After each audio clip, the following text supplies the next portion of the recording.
HTTV in association with Lewis and Gregory.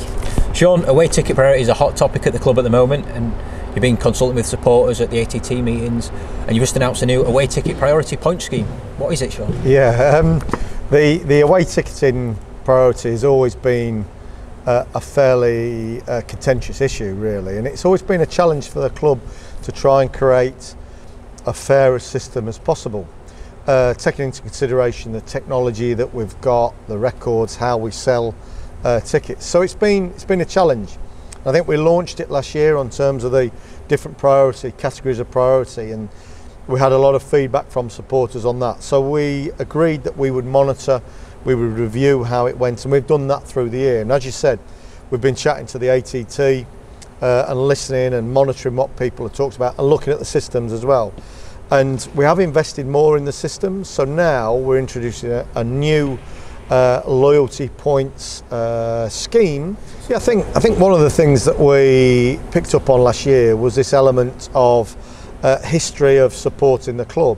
Now, sadly, we can't go right the way back to the 1920s or 30s because we just don't have the systems in place. But I think as the club has developed and we've invested in better systems, and now our systems through the Ticketmaster operation communicate with each other. So the Blue Mark Foundation, the purchasing away tickets, the season card history, certainly over the Dean Hoyle era, then that means we can get a clearer picture as to how a fan will have spent the past 10 years supporting the club. And I think it's only fair that we take that into consideration. Like the patrons as well, you know, we look at what they did last year. Now, sadly, we can't go all the way back, so we've got to start somewhere.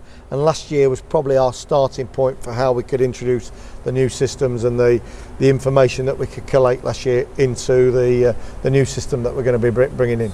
Yeah, it was a big question. A lot of people sort of emailed us and said the ballot system worked really well for them. They missed out. Fans still had a chance to get a ticket for the game. So yes, we'll sit down with the ticket office. That seemed to work as a bit of a safety net for those people who arguably couldn't get a ticket for whatever reason, that we might give them the opportunity, because you've got to take into account people who live outside of Huddersfield area who maybe not had a season card for 10 years and moved away or whatever. So I think that gives them a little bit of comfort if they go into the ballot. So I think that's important. Yeah, P1, P2s and all those, that terminology will disappear. And as we've said, on the online account, you'll see now loyalty points. So those loyalty points will accumulate over a period of time, but then we'll allocate points to certain fixtures. So if you've got, 100 points, then it will mean that you can then get into that category to get those tickets, depending on the allocation as well. Obviously, some grounds will give us a bigger allocation than others, so that will help us as well in terms of the point system that we announce. But what I would say to people is just keep an eye on the website. The ticket office are there to help and advise as well. So there's always somebody there to give some expertise if they need it.